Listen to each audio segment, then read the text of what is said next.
her case, we did Morpheus 8, we did a couple microneedles, we did custom facials, we did some post facials, and then we did some PRXs. And you should see her now. She's glowing, she's happy. Welcome to the Beauty Talk podcast, where we feature how the best medical practitioners help their patients to look better, younger, and healthier. Now, enjoy the show, and here's your host. Daniel Gao here. I'm the host of Beauty Talk. We feature the top medical practitioners in health and beauty, both inside and out. I have Hannah Taylor, one of the founders of MediSpa Charlotte, with a mission to empower clients to feel radiant inside and out. She brings years of expertise in aesthetics and a genuine passion for helping others achieve natural, lasting results. One of her greatest joys is guiding clients through their acne journey and seeing their confidence transform as their skin clears. So Hannah, welcome and glad to have you here. Thanks for having me. Yeah, so let's dive right into it, Hannah. How did you first get interested in the field of medicine?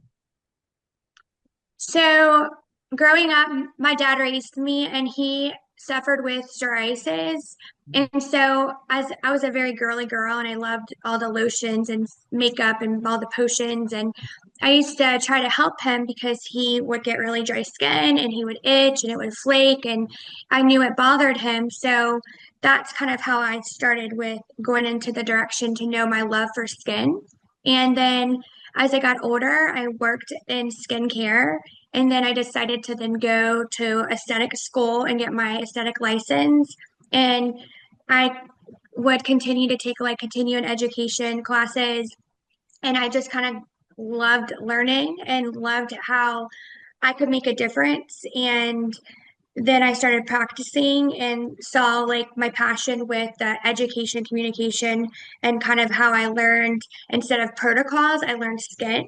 And so instead of learning how to do something, I figured out the solutions and the stages and steps where I should start to help someone, and created just the passion of like seeing the cool things I could do by where I started with all the potions and the skincare play to do the same thing with more of the knowledge and ingredients, and then the teaching and education. Got it. Okay. Now, I do want to dive deeper into the skincare, the acne treatments that you provide for your clients and your patients. But before I dive into that, I'm curious, what are some of the other common treatments that your clients come to you for within the practice? So how we practice really has to do with our facial first approach. So we do a large range of treatments, but all of our treatments are equally across the board running and successful. It really depends on the person and their need of treatment of their concern. So by us starting with a facial first approach and really diving into learning like the things they know and the things they don't know, and then getting them on skincare to prep them to get them to their skincare goal. That's pretty much how we do it. So a bunch of treatments that we do and how we kind of operate. We do a facial first approach, and in stages of skin, to give you a full round of a delivery to have perfect skin, you have to start with getting rid of bacteria, and then you work on retexturizing, and then you work on the canvas colors. So there's 3 stages. And so we do a lot of different things that will help with retexturizing, from microneedling to helix and cauterizing the skin to retexturize it. We also have a machine that gets rid of like all the colors of the reds and the browns.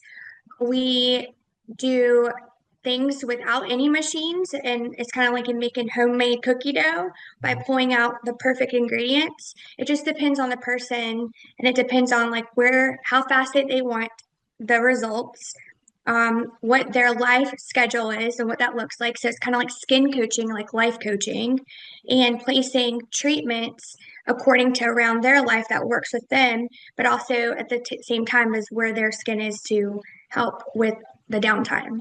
Because everything we do has downtime. So we have to factor in downtime, but education. So it's a lot and it's very overwhelming.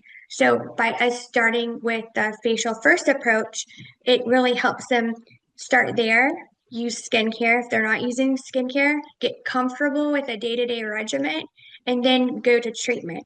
And then do treatment, get comfortable with a post-treatment regimen, then come in for a post-treatment, and then get comfortable with what post-treatment is, to then go back on regular skincare, to then treat and treat and treat. So we treat as we see. So back to your question, we do everything. It just depends on where we need to start with each person, because each person's so different and where their skin is at according to the season Okay. and what they're using. So it's back to that education. Got it. Now it's interesting from what you just explained there. I picked up some things where you kind of speak like an artist. You're talking about someone's face like a canvas, but also like a scientist. So you're going through this step by step, very, very intentional process. So when you look at skin health, how much do you believe that the artistry plays a part versus the science part, or is it just so integrated together that you really can't have one without the other? You can't have one without the other. It's really about where they're at. It's about the season, the thickness of their skin. So it's their Fitzpatrick.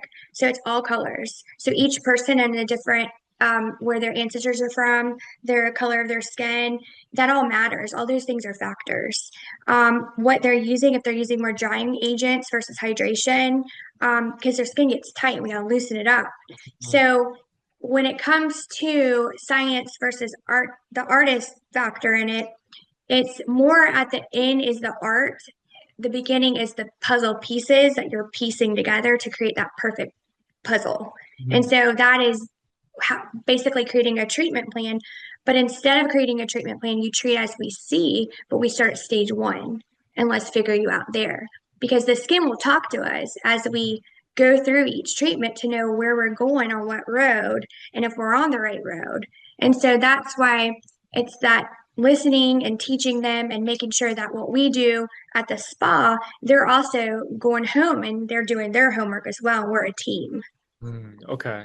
And it also sounds like, kind of from the way that you've explained it, that it really depends on a lot of different factors, like the type of skin, the color of your skin, all these different things. So I'm guessing that every single person is going to have their own individualized, unique approach to skincare. And that's something that they need to be aware of. Is that correct? Because I think a lot of people think about like, oh, I saw this video on TikTok about how to take care of my skin. Oh, I should do the exact same thing. But they don't think about, oh, well, maybe their skin is different. The color of their skin is different. So what's working for them may not work for me. Like, could you speak a little bit more to that point of it? Yes, I sure will. This is my favorite question. A lot of times when I ask people what they use for skincare, they don't have a clue. They don't know the purpose of it. They don't know the why and when they use it. They just saw it and they think that's because everyone else is using it. So what we do is we regroup their knowledge.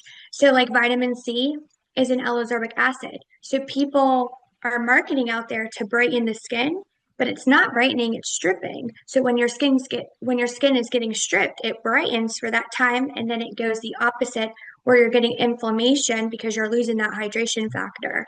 So it's actually tightening the skin and it's over stripping. So a vitamin C is a peptide. It's the strongest peptide. So it's an antioxidant. I'm sorry, it's an antioxidant. So an antioxidant cages free radicals. The free radicals are bouncy balls that break down our collagen and our elasticity. So a an antioxidant will cage that ball so your collagen and elasticity can mend back together. So it is a great anti-aging treatment. So with vitamin C, if you're acneic, you'll create more acne because it's stripping. If you have discoloration, you think it's to brighten you, but it's not. So it's a very tricky ingredient. So it's more about teaching and reteaching why you're using something.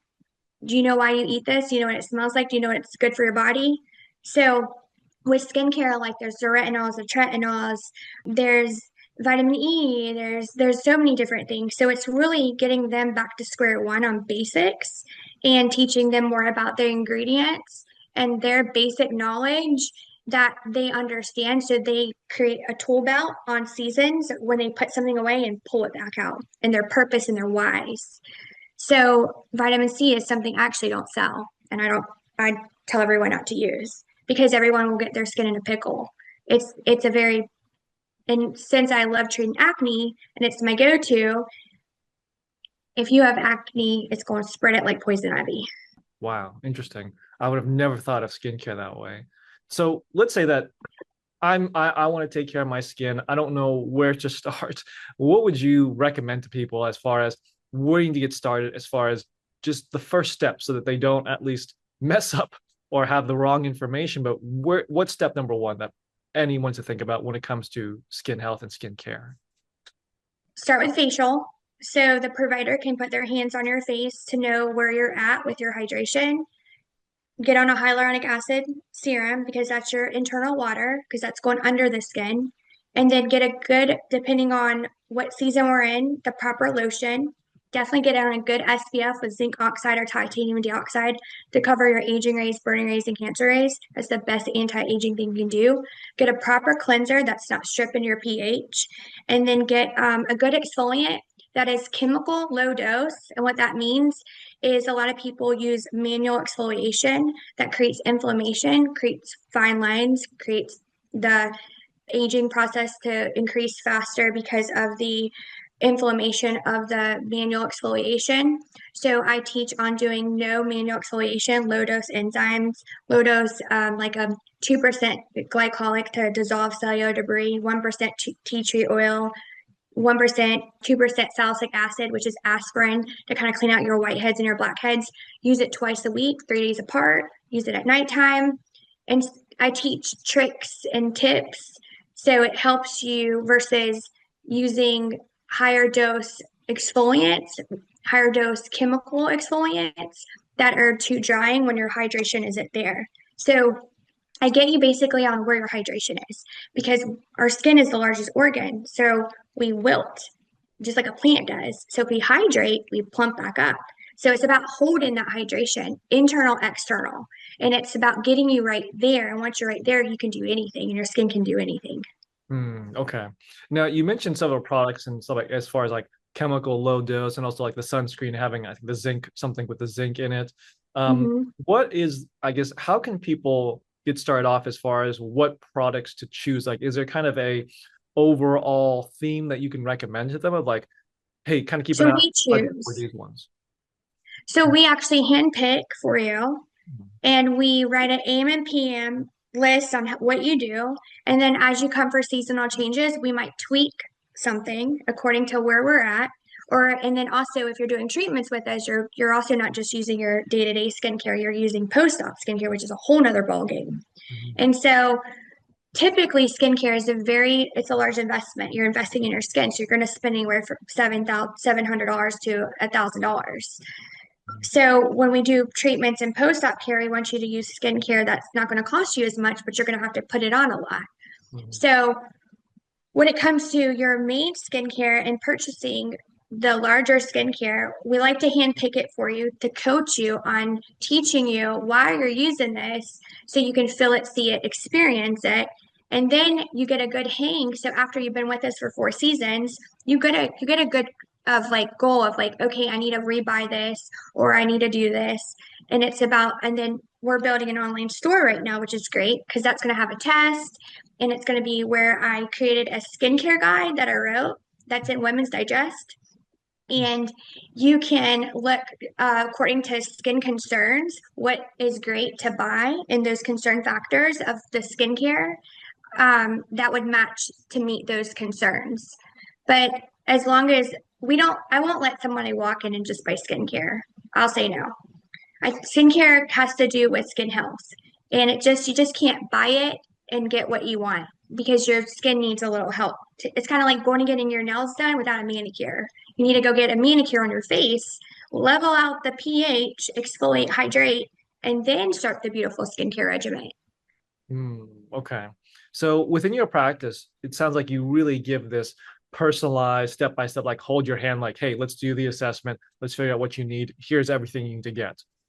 Yes. For people that aren't maybe necessarily around your area or they're looking for somebody in a different area, what would be the number one piece of advice you would give to someone as far as finding a provider who's really able to help them, who knows what they're doing, like yourself? Like, what advice would you give to that person who's looking for a good provider?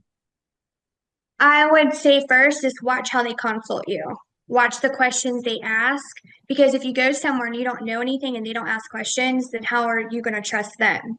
So if they're asking the questions that are educating and teaching you, to me, that's a wow factor because that means they really want to help. And they're asking the questions that I don't know because they're going to teach me something. Okay. Now, I want to dive a little bit into sun damage and sunscreen, which you talked about a little bit. With sun damage, I've heard kind of a lot of different things. It's like you should always wear a sunscreen no matter what, but then there's some that kind of go the extreme and don't go into the sun at all. But having some exposure is important. So, and some of it's like just have it on your face, and that's like have it all over your body. So, what would be your overall recommendation as far as how much sun should you be getting? Should you be using sunscreen all the time? Like, what's your overall professional opinion? So a lot of people don't understand there's different sunscreens. There's sunscreens that are heavy that are for the beach, and there's sunscreens for the pool. There's sunscreens that are the day-to-day basis that will give you a dewy effect if you have drier skin. There's sunscreens that are going to lay matte if you're oily. So the knowledge of knowing the base of the sunscreen and then learning the ingredients in the sunscreen. So people don't understand that zinc oxide and titanium dioxide are mainly the ingredients that you'll find if you're going to the beach. But for me, because it's like the most powerful anti-ager, I'm going to want to use a sunscreen every day that's got zinc or titanium dioxide in it. If you see the sunscreens that don't have zinc or titanium, that is what's really helping with the ultraviolet rays, basically the UV. So UV rays is what creates crepey skin. And then the zinc and titanium dioxide is what's preventing you from the aging, the burning, and the cancer. And so when you're outside and you're popping around, definitely wear your SPF. But what people don't understand is when you are inside watching TV and the window's open and the rays are coming through and you don't have your sunscreen on, the crepiness that's coming, the UV that's coming in is what's creating the crepey. So people who I wake up, put it on, make it the first thing you put on after all the other stuff. But definitely wear your sunscreen every single day. But know the lay of the land. Know, if you're going to the beach, have this one for the beach. Have this one for the pool. Have this one for, if it's going to be hot outside. Have this one if you're going to exercise. So know the way it lays. And then if you're going somewhere and you need your skin to look really dewy and you want it to look amazing, throw on a zinc or titanium dioxide on top of, before putting makeup on, your skin will glow and it'll give you that dewy effect, a little inside tip, but it will also help you with staying younger longer. Okay. So I would say sunscreen every day. Every day. Okay, got it. And as far as the sun, as far as like the UV rays and all that, is it something where people have to really be aware of if they're getting direct sun, or could it even just be reflective? Like you're not necessarily directly in the sun, but you're outside and you're getting the sun kind of reflected on your skin. Is there a difference between the two? Or if it's just being reflected, you don't really have to worry as much? No, you always have to worry. Even if it's cloudy, you get sun. Even when you're driving on your left side, you're getting sun. So a lot more people, what we see is on the left side are dehydrated more on the right side. So we'll know if you're a passenger or if you're a driver. I guess that's a Also your hands. Yeah, when your hands and you're driving, you can get discoloration. So it's like all the places that you don't think of in your walk of your life. So that's where our coaching comes in, of learning everything about you and teaching you tricks on from when you wake up to when you go out the door to then where you sit in the car to everything matters. Okay. Okay. Now I want to dive a little bit deeper into the acne side, because that was one thing that you really specialize a lot in. When it comes to acne, is it something that is really just tied to people that are young, like teenagers that go through puberty and just, I think when people think about acne, it's, when teenagers. But in your experience, have you found that acne can really affect any ages, or is it mostly like that teenager, the teenager age range? Acne is across the board. Acne typically would run more in teenagers, but it really is across the board. It's using dirty brushes, it's using dirty cell phone on the face, it's picking the skin, creating the bacteria to spread. It's hormonal, it's stress, it's it can be anything and everything. It's more about when a person gets acne, what they do next, and if it's going to spread really fast, and then what season. If they're in the sun, then it dormants and then it goes away. And then winter comes out and then it spreads everywhere. So it's really more about when a person has acne, where it's located, and then what are they doing? What are they using? A lot of people then pull out all those drying agents because acne products are drying because got to dry them out. Mhm. But that's where I come in to teach you more about still the hydration factor of equal hydration versus drying agents and knowing when to hit your skin with the ingredients that will help you treat the acne and knowing what that means and skin coach you, but then also teaching you that under the skin with the acne, you know, it could be really deep down, all the way deep in the papillary dermis. So it's more about how surface it is, how deep it is, where it's located, what they do day to day. Are they exercising? Are they in the sun? You know, it's more about their habits of life, but it's also teaching the whole ingredients and then getting on to like which treatment is the best avenue to like kill the acne and get rid of the acne. So when I see people, it really is, it can be all ages, boys, teenage, like girls, it can be women, men. I would say it just all depends on like a lot of people could get the keratosis buildup from the over dry skin. They can get the hormones of the acne. They can get, there's just different, there's so many different factors. Okay. But would you say that generally drying is not good when you have lots of acne? Or is it going to be Well, so think of this. If you're drying out the skin and you have the bacteria underneath, so up top you're creating the hard shell. So Mm, then underneath you're suffocating, you can't get to the problem.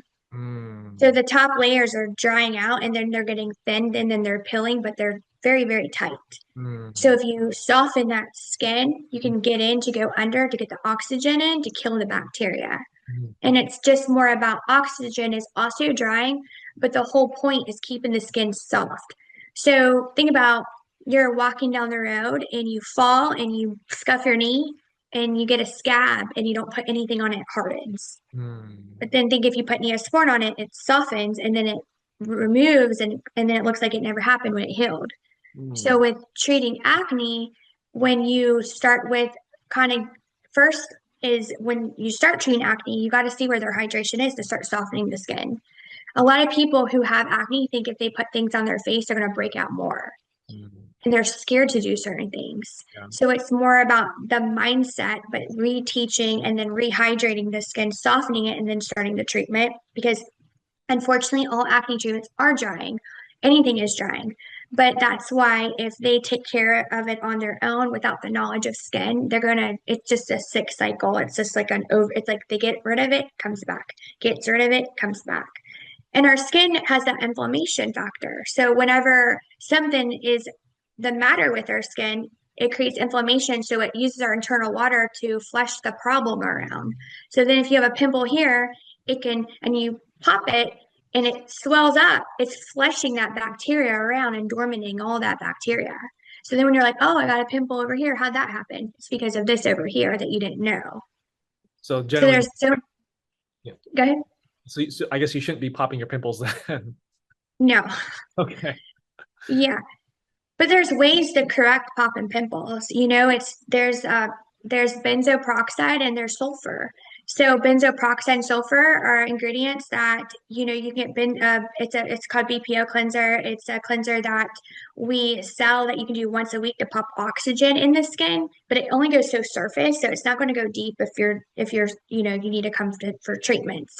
But it's also once we get you in a good state, you can pop that as more as a caution to pop oxygen in your skin, or if you get a breakout and you're like, oh, that pimple was not there 5 minutes ago, you can wash your face with that BPO cleanser. So it's putting oxygen evenly, so it's killing all the bacteria evenly. Or you can do a spot gel that is sulfur and it's very invigorating and minty, and you just pop that on that one little area, and then a couple hours later, I might pop it again, maybe the next day, and it completely takes it away.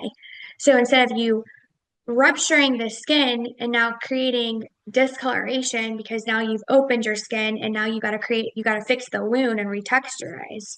So it's more about treating acne underneath before you have to go make more imperfections. So a lot of people, and this is probably the art into it. So you have to treat the bacteria without creating the inflammation or response to control the inflammation because the inflammation is out of control. So it's about getting it strengthening the skin, getting the skin hydrated and balanced, attacking the acne, killing all the bacteria, then working on the shedding down, smoothing out all the divots from the acne and the imperfections, and then you work on the color and the reds and the browns. Mm, It's a fun process, but it's a very long process. It doesn't just happen overnight. got it. Good to know. Now, when it comes to food, could you speak a little bit on the topic of food when it comes to acne? I think I guess the conception that I would have, and I would guess that other people have it as well, is when you're younger in your teenage years, you kind of eat whatever you want and you don't really think about, oh, I have acne. It's from puberty. It's not from the food I eat. But I kind of feel like as you get older, and you still have acne, I feel like it's a little bit more tied to food because then you can't say that, oh, it's just puberty because I'm in my 30s or 40s. So can you speak a little bit to food? Like how important is food when it comes to acne? So to be honest, I don't really think that I don't think they go together.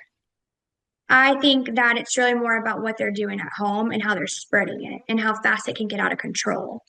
And it's more about these kids that play sports and they're passing it around. Mhm. And so, yeah, they can say chocolate and milk and all those things are factors, but it's more about really what they're doing. And if they're doing nothing, it's just going to get worse. Interesting. So it's not, I wouldn't relate it to food. I don't think that's a thing. Okay. So Other than if they're doing something that's stripping. I see. Okay. So it's mostly going to be, I guess, more of like spreading it through the outside means than like from what you're ingesting. So, like, say that they're running around and they're playing sports and they have active acne and they're getting hot, they're creating the inflammation. And so it's constantly spreading because the inflammation is using their internal water. So they're getting hot and then they're picking and then they're picking and then it's spreading and spreading and spreading. And then they're putting helmets on their head. And then this kid puts that helmet on their head. And so think of when you when water hits the skin or the skin sweats, the pores open. So when the pores are open, anything is going to go in that pore. Oxygen creates the blackheads. You know, bacteria, waxy skin because the pH and the overactive sebation glands. So it's more about the spread of the acne of longer of not doing anything and putting drying agents on the skin and letting the skin harden. And a lot of kids are out there using all these products to mask it, but then as soon as they stop, it's going to come back. Mm, I try to prevent people from doing Accutane. Accutane is just a very harsh thing to do for somebody so young. It prevents them from so many things for so long of the things they can do to live on a day to day. They can't even come and get like a enzyme facial because the Accutane was so strong on their skin. I try to find a natural solution of why their skin is doing what it is and get to and work on it until I master it. And then we move to the next category. And it's really about teaching them as we're in the process of understanding what we're doing and why we're a team and how important that is in that education communication. So it, the rewarding factor of acne is the outcome of how confident somebody gets and how beautiful that lands when you have seen a light bulb go off in their head for when you first meet them and they are so overwhelmed and they don't know what you're saying to them when they see it, experience, do it, do treatments, do post-op treatments, do post-op skincare to then really see where you're then kind of asking them, okay, what'd you do? And they tell you what they did and they tell you why they did it and they tell you their outcome and they used to do this and now they don't do that. It's a beautiful, beautiful thing. okay. And when it comes to acne scars, uh, Yes. acne scar is something that can be fixed, or can you really just kind of try to blend it in as well as possible? Like, is there any hope for people that have acne scars? Yes. Acne scar. So our skin, our skin has cellular turnover. So our skin, and somebody who's younger to older, it just moves slower. That's all. From a baby, from an 80 to 90-year-old. So the great thing is when you compromise skin, and you compromise it on a dermal level, you can rebuild it to make it thicker. So let's not talk about like the pigment colors, because you can definitely correct pigment that way as well by retexturizing. But you can also, it's more about when skin's like this and you're shedding it down. So we have a procedure Helix, and I love it. It's my favorite thing. It's very satisfying to watch too, because you see it happen immediately, and it tightens the skin and it cauterizes it, and then it also can get rid of discoloration at the same time. It's just but you're going to swell. You could swell up to 10 days after. So it's a serious procedure to get your skin where it needs to go before you do it. But it's so easy to retexturize the skin. And a lot of people want that. They'll go to a dermatologist's office and they ask those questions and they just want that clear canvas. But they don't understand it's a process, because you can't get a canvas. You can't start with retexturizing. You have to start if there's any bacteria and work behind the scenes. Then you work on the retexturizing.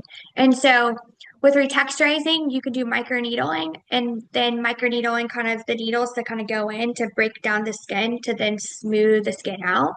Then you can do Morpheus 8, which is microneedling with RF. So it's melting adipose fat with the breaking down and the creating the compromising to the dermal to rebuild it thicker. You can also add PRP or exosomes into any microneedling to create more collagen built. And anytime you create collagen, you're thickening the skin, so you're making that beautiful canvas color like new again. We do Helix, chemical peels, custom facials. There's so many different ways to retexturize the skin, but yes, you can make any skin flawless by retexturizing it. And then if there's things that are deeper, like pigment, that are like deep as like an iceberg, you want to hit it with an IPL. Now, if a person has melasma, they can't do certain things because of the heat surfacing, but that's like a whole nother topic, because it's like a very, very in-depth, like when you get to like discoloration and color, that's a long topic for that. But as far as like the hope of giving someone a beautiful canvas, I have a lot of before and after pictures I can send you and show you. It's rewarding on all of our ends to see that. But I will tell you, when you start doing skin and you get to a point where the skin stops working and the skin needs to kind of take its time to figure itself out, to start healing on its own, to get its strength, and then you go work on it again, it picks right back up, and then it's the beautiful turn of the outcome. So, it's a fun process. Yeah.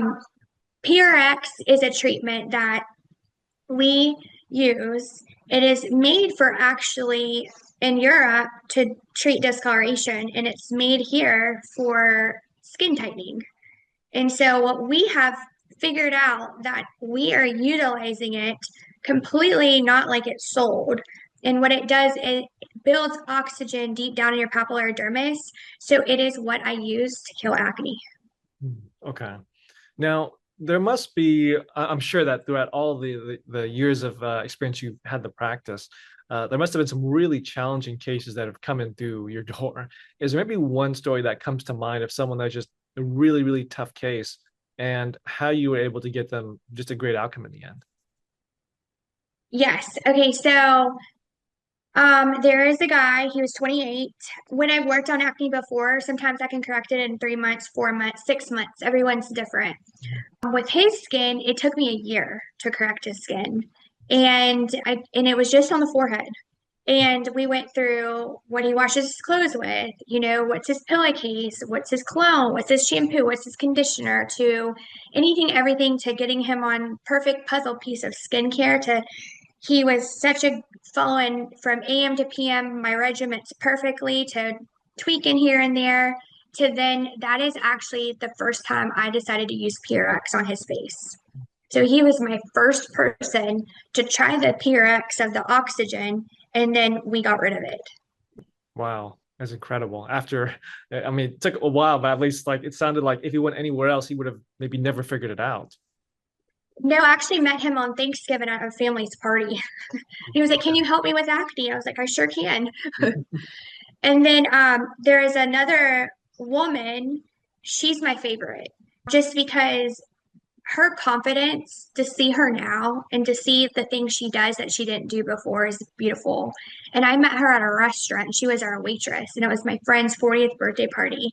And she had asked, she was giving us compliments, and she was asking us, our skin looks amazing. And I told her what I did, and I was like, I would love to help you with your skin. And a lot of times when I'm out and I say that, a lot of times people don't call me, and they're too scared, or they don't make an appointment. And I went back to work, and she was on my books, and I was so excited to see her. And she is a Fitzpatrick 4 to 5, so she has more ethnic skin.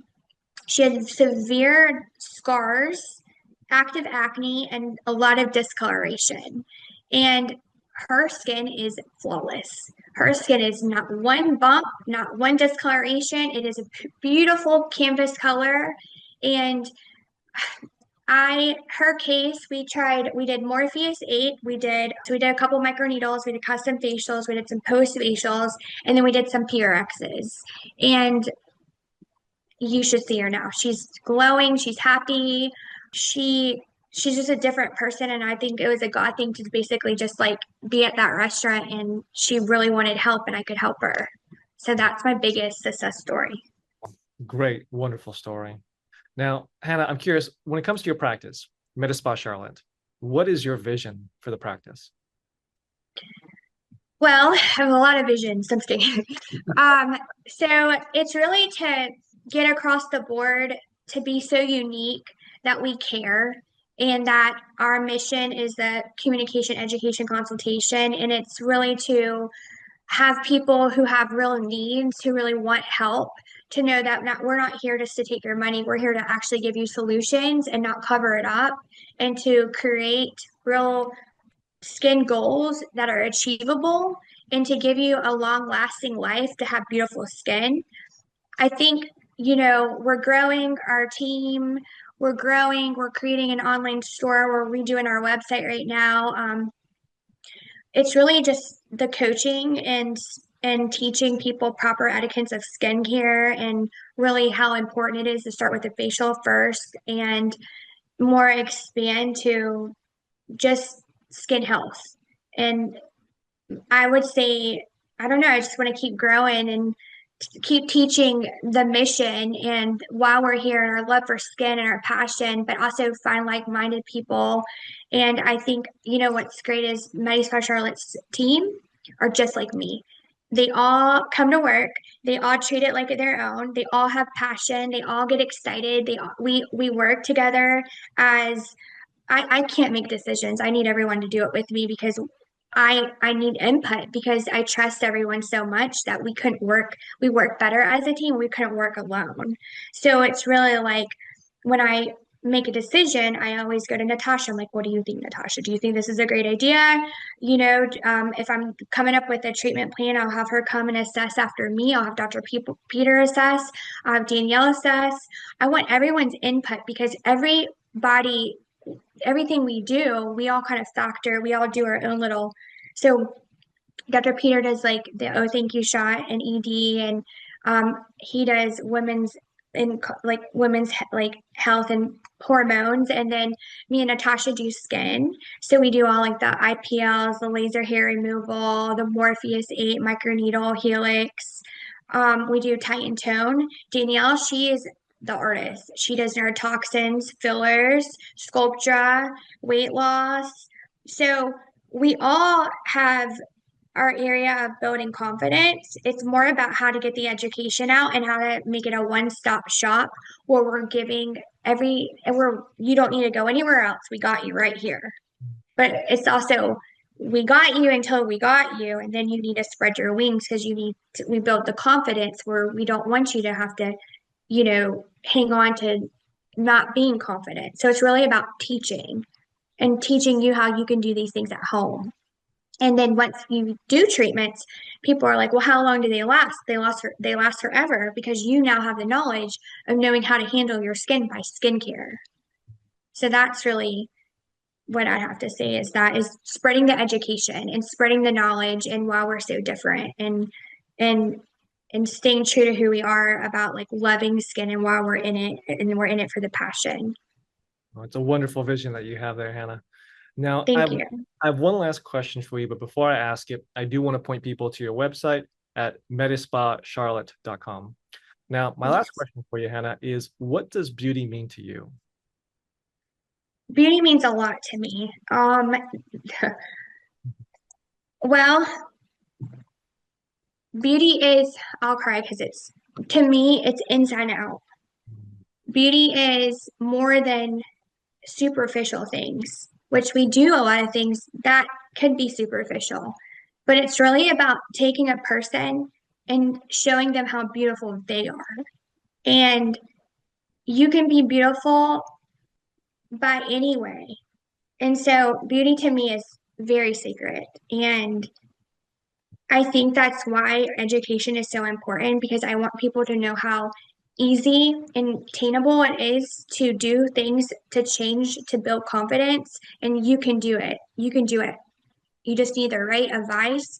And there's so many influencers and chatter, and you're like, where do I go? What do I do? But it's just finding the perfect coach that's going to build that confidence and that's going to help you shine and bring your light and just brighten your light even more. So beauty is very, very important to me. And I don't mean superficial. I mean just beautiful as in let your inner self shine. Well, there you have it. Hannah sharing her expertise. So Hannah, where can people contact you in your practice? Well, you can contact Medi Spa. You can go to our Instagram, Medi Spa Charlotte, or Facebook, Medi Spa Charlotte. Our telephone number is 704-777-3327. I can never remember our number. It's to save my life. But you can definitely contact us. You can email us at medispacharlotte@gmail.com. We are redoing our website, so hold tight, but you can still go on it. We're just trying to make it a little more consumer friendly to get to where a person can just go figure out everything we do and find all the questions and then book very easy. You can, and you can call us anytime. We have a great team that will answer. Any questions you have, 45 minutes, an hour, we'll sit with you. One thing is also very important to me is in this industry, it's very rushed. We don't rush anyone. We will sit with you all day and answer all your questions.